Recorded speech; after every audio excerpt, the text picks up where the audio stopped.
Bonjour et bienvenue dans Prière inspirée. Merci au Seigneur de ce que vous pouvez suivre cette émission aujourd'hui parce qu'il vous a donné le souffle de vie. Nous sommes en train de parler des héros de la foi, que ce soit des hommes ou des femmes. On a parlé de Anne, on a parlé également de Moïse, d'Abraham et nous avons parlé hier de Josué. Aujourd'hui, nous allons nous attarder sur la vie de David et nous allons voir qu'une de ses déclarations, ça a été « J'ai été jeune, j'ai vieilli ». Et je n'ai pas vu le juste abandonné, ni sa descendance mendier du pain. Et nous pouvons remercier le Seigneur pour son amour, pour sa présence et pour qui il est. On a eu hier un bon temps de prière pour les familles. Je crois que ça a fortifié plusieurs personnes à prier à nouveau pour vos familles. Et on est reconnaissant au Seigneur pour ce qu'il produit dans votre cœur par la présence et le ministère du Saint-Esprit. Donc aujourd'hui, Pasteur Thierry, tu veux nous partager à propos de David. Oui, aujourd'hui, je voulais parler une fois de plus d'un héros, David, dans Psaume 37, juste le verset 25. Il dit « J'ai été jeune, je vieillis, je n'ai point vu les justes abandonnés, ni sa postérité mendiant son pain. » Ici, nous sommes dans l'histoire de cet homme que Dieu a appelé jeune. Il n'était pas dans les calculs du prophète. Le prophète arrive chez Isaïe, le père de David. Il trouve des hommes forts, des hommes aux allures, n'est-ce pas, de guerriers. Il s'est dit non, c'est l'un d'entre eux. Mais pourtant, le choix n'était pas sur eux. Le choix, c'était sur le berger qui n'était pas là. Et puis plus tard, Dieu va lui dire non, qu'il pousse encore plus loin les recherches. Il va poser la question. On invite David, David arrive, il dit c'est lui. Et il va oindre David. Et dès ce jour-là, le Seigneur a commencé à faire des choses avec ces jeunes hommes. C'était terrible. David avait une onction de Dieu sur lui.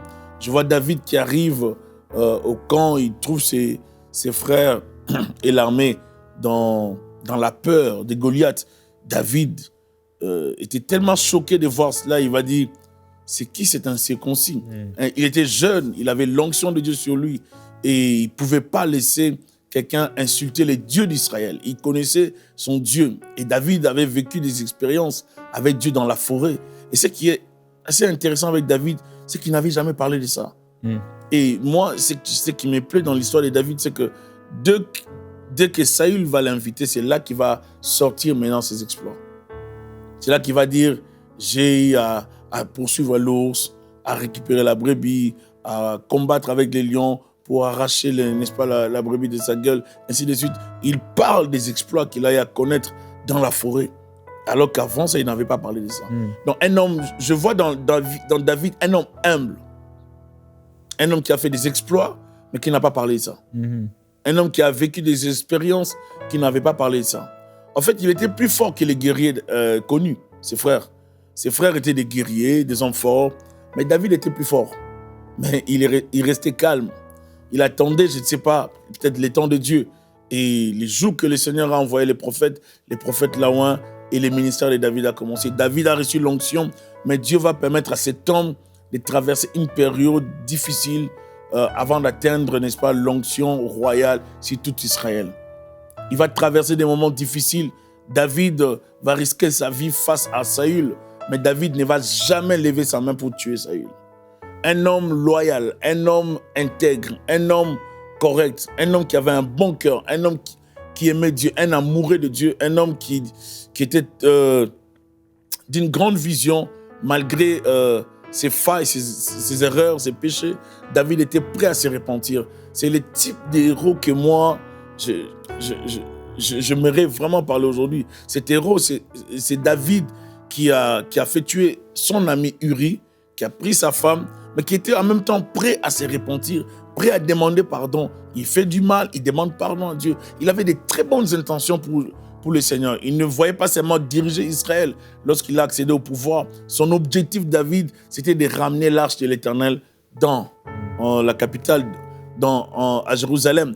David voulait travailler avec Dieu, il voulait diriger avec Dieu, parce que c'est Dieu qui l'avait délivré, c'est Dieu qui avait manifesté sa main face à l'ours, face au lion. C'est Dieu qui a permis à David de vaincre Goliath. David C'était un jeune qui croyait en Dieu. Il a vu la main de Dieu. Mais après les exploits de David, David sera obligé de fuir. David sera obligé de courir.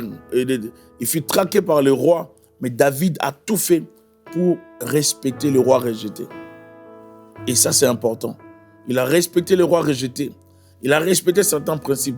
Dieu ne lui a pas dit de respecter, mais je vois en lui-même la sagesse, n'est-ce pas, de respecter un roi sortant. Il a respecté le roi. Il a eu l'occasion de le tuer. Il ne l'a pas tué. Il a respecté ce roi. Je crois que cela bâtissait son compte auprès de Dieu. Dieu voyait les actes de David comme les actes de quelqu'un de sage. Et cela a poussé Dieu, n'est-ce pas, à les justifier. Vous savez, la justification, c'est lorsque Dieu nous déclare juste. Vous voyez? Et ici, il dit, je n'ai point vu le juste abandonné.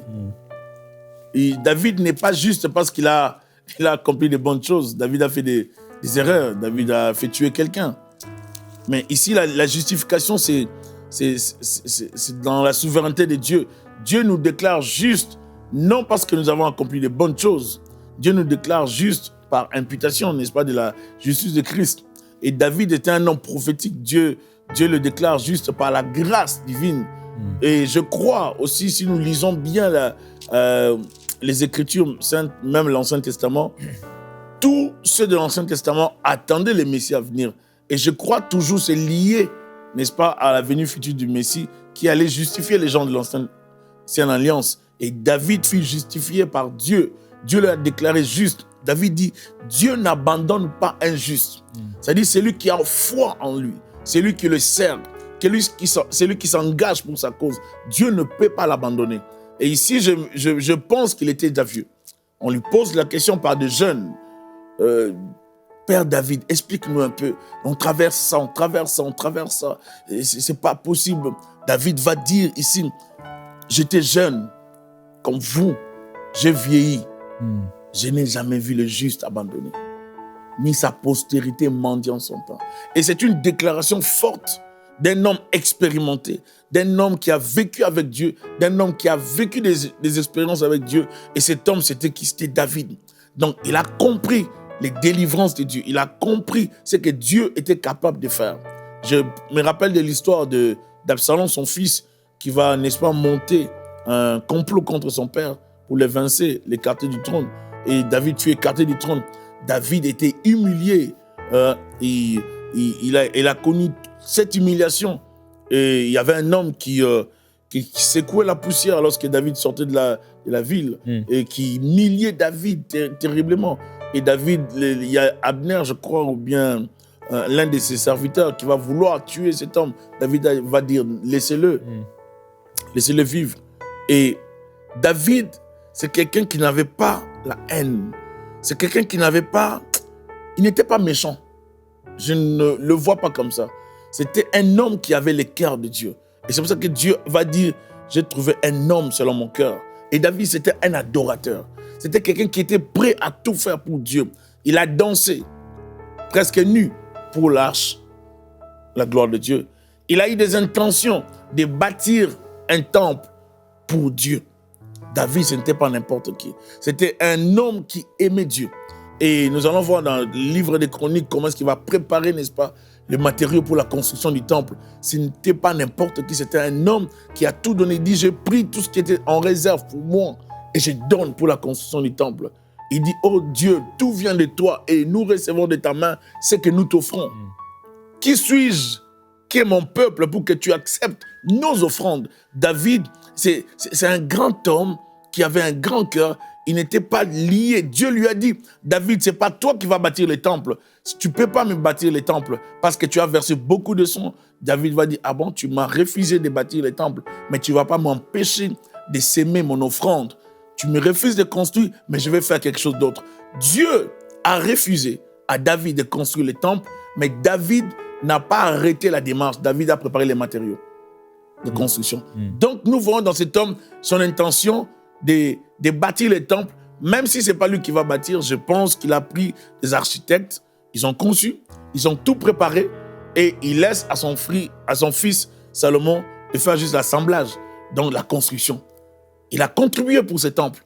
Un grand homme, un adorateur, un grand donateur, un homme qui aimait Dieu, un homme qui servait Dieu, qui savait que Dieu l'avait ramassé derrière les brebis, Dieu l'a pris de là et Dieu l'a élevé à la royauté. Et cet homme est resté reconnaissant jusqu'à la mort. Et c'est cet homme que je parle. Il dit, j'étais jeune et je vieillis. Je n'ai jamais vu le juste abandonné, ni sa postérité mendiant son pain. Dieu ne peut pas abandonner celui qui le sert dans la fidélité. Dieu ne peut pas abandonner celui qui le suit, celui qui s'engage pour sa cause, celui qui investit pour sa cause. Dieu n'abandonne jamais. Les hommes peuvent décevoir. Nous pouvons décevoir, mais Dieu ne peut pas décevoir. Dieu ne peut pas oublier ce que nous avons fait pour lui. Dieu ne peut pas abandonner un de ses serviteurs, une servante. Dieu n'abandonne jamais ses enfants. Un juste ne peut pas être abandonné, ni sa postérité. C'est-à-dire, si Dieu prend soin de toi, il prendra soin de ta descendance. Dieu fera en sorte que ta descendance soit sécurisée et qu'il puisse garantir un avenir meilleur, un avenir de paix et de joie. Le Dieu de la Bible, le Dieu de David, c'est le Dieu qui n'abandonne jamais. C'est le Dieu qui veille sur le père, qui veille sur les enfants des enfants, qui peut bénir toute une génération, ou même qui peut aller jusqu'à la 4e, 5e, 10e génération à cause de l'alliance du Père. Dieu est un Dieu d'alliance. Et lorsqu'il dit « J'ai vieilli, je n'ai pas vu les justes abandonnés, ni sa postérité mendiant son pain. » Donc, il y a de l'abondance dans la vie des justes.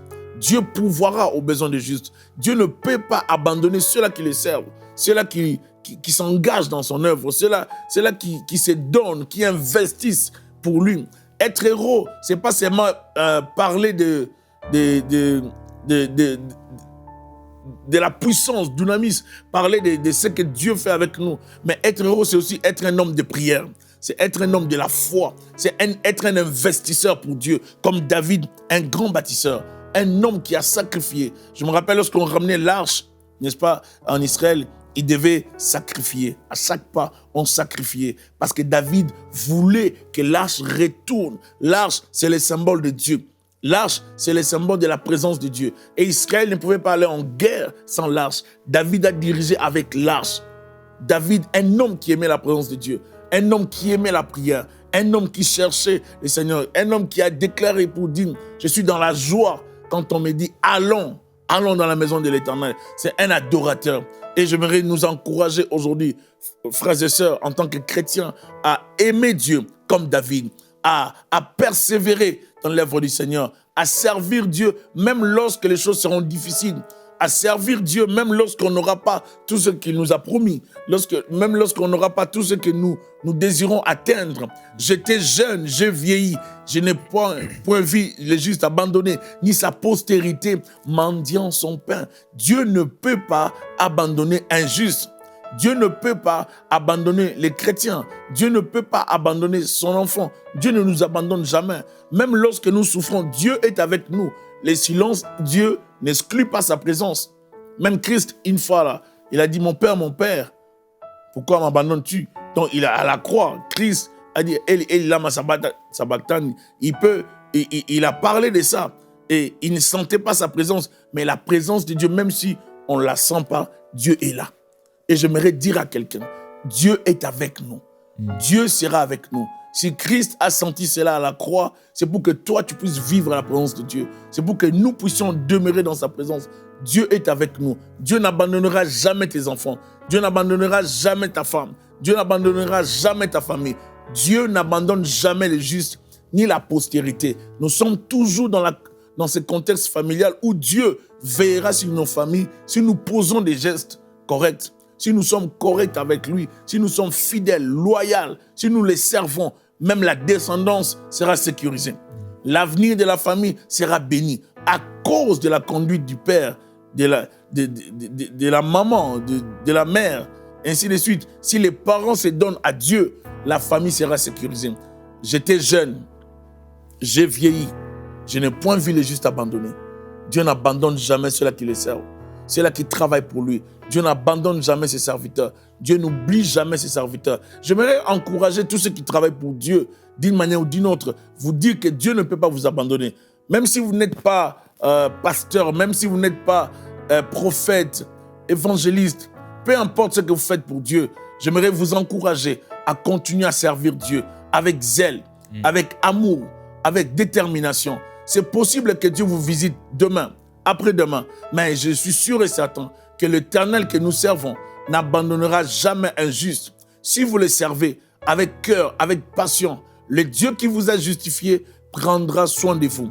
Il ne vous abandonnera jamais. Il interviendra au bon moment. La chose que tu as demandé à Dieu arrivera à l'accomplissement si tu persévères. David a persévéré, Dieu l'a béni. Et nous aussi, nous devons persévérer jusqu'à la vieillesse. Dieu l'a honoré et Dieu lui a promis sa descendance sur le trône. Dieu n'a jamais abandonné les justes. J'aimerais vous dire aujourd'hui que Dieu ne vous abandonnera jamais. Dieu n'oubliera jamais votre famille.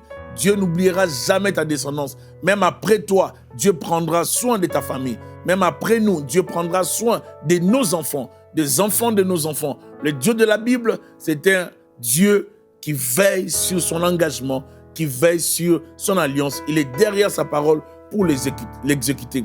Que le Seigneur Dieu, que nous prêchons, que nous servons, puisse vous faire du bien, qu'il veille sur votre foi, qu'il veille sur l'avenir de votre famille. Alléluia. Amen. Amen. Prions ensemble. Seigneur, Alléluia. Merci parce que tu es le Dieu qui n'abandonne pas. Non, Jésus, tu Tu es un Dieu fidèle. Tu es un Dieu véritable. Tu es tellement bon. Et Seigneur, on te remercie pour ta fidélité à travers toutes les années qui passent. Je veux prier, Père, pour les personnes âgées qui nous regardent aujourd'hui. Ces personnes qui ont été dans la vie active, qui ont beaucoup travaillé et qui aujourd'hui se reposent. Merci parce qu'il y a aussi pour eux une bénédiction. Alléluia. Ils ne sont pas abandonnés. Père, il y en a plusieurs qui souffrent. Il y en a plusieurs qui sont dans des situations physiques difficiles. Et je veux prier pour eux parce que si tu ne les abandonnes pas, tu veux les bénir à travers cette émission. Alléluia. Père, je veux prier pour eux maintenant. Eux qui écoutent. Au nom puissant de Jésus-Christ. Puissant de Jésus. Que ta main soit déposée sur eux maintenant. Alléluia. Afin de les guérir de toute maladie, de tout rhumatisme, de toute douleur, de toute fatigue chronique, tout problème de nerfs, tout problème de cœur au nom de Jésus-Christ. Alléluia. Quel que soit le problème, au foie, aux intestins, problème pour se déplacer, Père, nous parlons maintenant ta puissance sur eux. Si c'est vous maintenant, recevez cette guérison. Posez votre main maintenant là où vous avez mal. Que la présence de Dieu vienne sur vous maintenant. Père, nous croyons en toi. N'abandonne pas le juste. Merci parce que c'est toi qui nous justifie. Tu déclares également que lorsque nous nous approchons de toi, si nous avons un quelconque problème, une quelconque amertume contre un frère, nous devons pardonner. C'est pourquoi je vous encourage, frères et sœurs. Vous traînez peut-être depuis des années de l'amertume contre quelqu'un. Délaissez cette amertume et soyez guéris au nom de Jésus-Christ. La présence de Dieu vienne sur vous fortement. Commencez à faire ce que vous ne pouviez pas faire auparavant. Allez voir un médecin et qu'il puisse à nouveau vous ausculter, regarder ce problème que vous aviez au foie, ce problème que vous aviez aux intestins et révéler l'action de Dieu en vous. Père, tu n'abandonnes pas le juste. Jeune jusqu'à sa vieillesse, il ne verra pas la corruption. Il ne sera pas confus. Ton peuple n'est pas un peuple qui doit terminer comme les autres peuples. Nous te connaissons. Nous sommes tes enfants. Nous n'avons pas la même destinée que ceux qui se confient dans les idoles muettes. Nous n'avons pas la même destinée que ceux qui se confient en eux-mêmes. Nous nous confions en toi. Alléluia. Nous et nos enfants, nous nous confions en toi. Pour notre santé, pour notre prospérité à tous égards, nous déclarons ta force, ton intelligence Il n'y a pas de perte de mémoire. Il n'y a pas de perte physique au nom de Jésus-Christ. Merci pour le repos de l'esprit, pour la force que tu donnes à ton peuple, à ceux qui ont travaillé pour toi également. Je veux prier, Père, pour tous ces ministères, ces hommes et ces femmes qui se sont donnés pendant de nombreuses années et qui ont été fatigués. Viens les fortifier, s'il te plaît, maintenant. Oui, Père, nous prions pour ceux qui ont été nos pasteurs et qui sont maintenant devenus vieux. Viens les fortifier. Viens les remplir de ta présence. Viens les réjouir et réjouir leur cœur parce qu'ils trouvent de l'honneur, Seigneur. Gloire à toi. Gloire à Jésus-Christ. Je veux simplement prendre l'occasion qui m'est donnée d'encourager toutes les personnes qui ont eu des pasteurs, des gens qui ont compté pour eux, des frères ou des sœurs dans l'Église et qui ont vieilli. Honorez-les. Le Saint-Esprit vous parle maintenant et vous encourage à honorer ces personnes. Honorez-les par un cadeau, par une visite, par une rencontre, par un mot, par une lettre. Honorez-les. En honorant vos pères, Dieu vous honorera. Amen. Alléluia. Oui, David dit, j'étais jeune, je vieillis.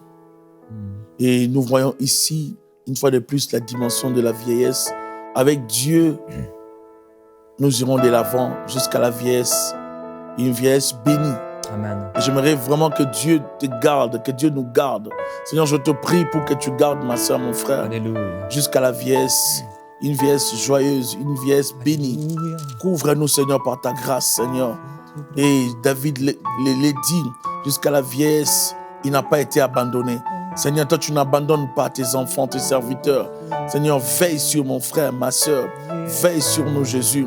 Donne-nous, Seigneur, la persévérance.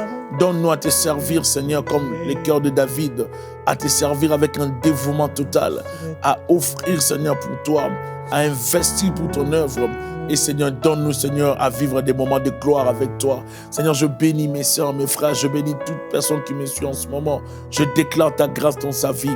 Très cher Saint-Esprit de Dieu, viens libérer une forte onction dans nos vies. Accorde-nous, Seigneur, à être des grands adorateurs, de bons adorateurs, de véritables adorateurs, ceux-là qui vont adorer Dieu en esprit et en vérité. Comme David, que nous soyons libres de danser pour Dieu, libres de chanter comme David, libres de danser comme David pour Dieu. Père, nous avons besoin de toi, que nous soyons, Père de gloire, ces chercheurs de ta présence, comme David. Oh, Yakatarabasa.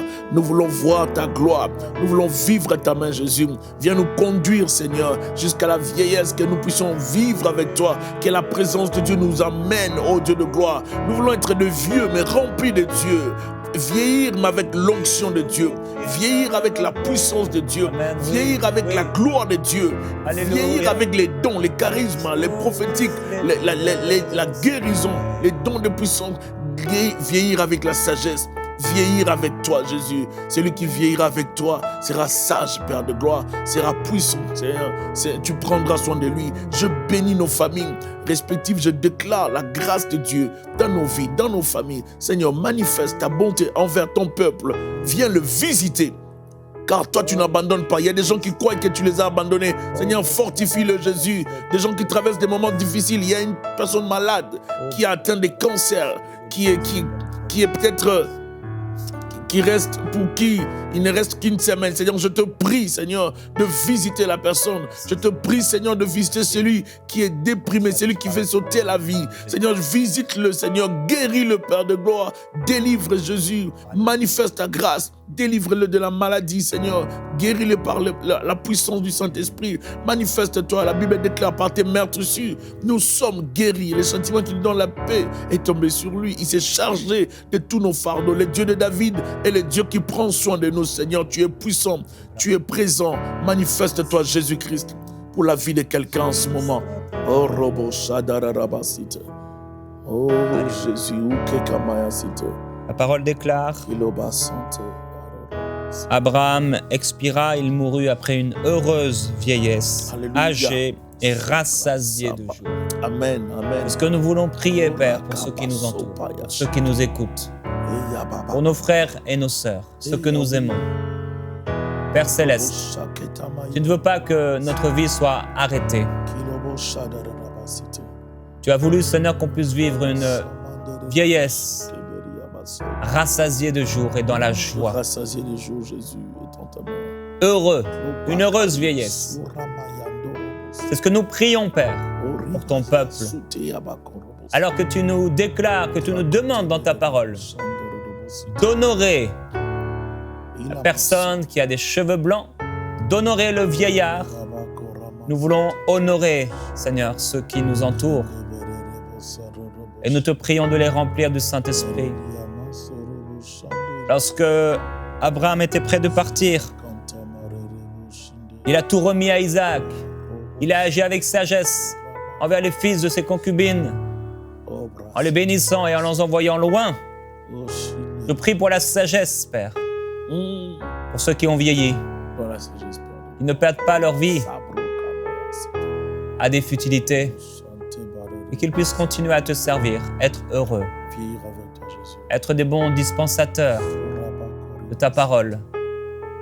Je te glorifie. Alléluia. Le pasteur a parlé hier, et il l'a rappelé aujourd'hui, de ces personnes qui ont des pensées suicidaires. Je veux prendre cet appel au sérieux. Vous avez dans votre cœur et dans vos pensées des pensées qui vous amènent à la mort. Vous vous êtes peut-être même vu au bout d'une corde, et ce n'est pas la volonté de Dieu pour vous. Dieu veut que vous puissiez vieillir en étant heureux et rassasié de jour. Si vous mourrez aujourd'hui, vous ne serez pas rassasié. Et Dieu a un espoir pour vous en Jésus-Christ. Il est prêt à venir vous rencontrer. Il est prêt à vous remplir d'une espérance nouvelle. Il est prêt à transformer votre situation. Il est Dieu, le même Dieu qui a créé les cieux et la terre. Ce même Dieu est capable d'agir pour vous aujourd'hui. Simplement dites-lui, Seigneur, je refuse la mort, je refuse ces pensées suicidaires, je refuse le suicide, je refuse tout esprit de découragement qui vient sur moi, tout esprit d'abattement. Maintenant, au nom de Jésus-Christ, je résiste à ces choses, je résiste à Satan et il fuit loin de moi maintenant. Je parle la vie de Dieu sur vous. Je déclare maintenant au nom de Jésus-Christ des pensées renouvelées par le Saint-Esprit. Père, tu as entendu cet appel et tu entends maintenant cette personne qui est là et peut-être cette personne qui est en train de pleurer maintenant parce que tu as révélé son cœur. Viens la libérer surnaturellement. Je déclare maintenant votre délivrance. De la tête aux pieds, vous vivrez et vous raconterez la gloire de l'Éternel car Dieu n'a pas fini son œuvre en vous. Il va agir pour vous et pour votre famille. Il vous libère maintenant de cet esprit qui est venu pour vous amener à la mort. Il le décèle, il le révèle maintenant et il vous offre la vie. Oui, choisissez la vie afin de vivre, car le Seigneur a des grands projets pour vous. Nous vous bénissons au nom de Jésus-Christ. Nous bénissons votre vie. Gloire à Jésus-Christ. Merci, pasteur, pour cette semaine. Merci d'avoir partagé ces choses avec nous. À bientôt, frères et sœurs, dans Prière Inspirée.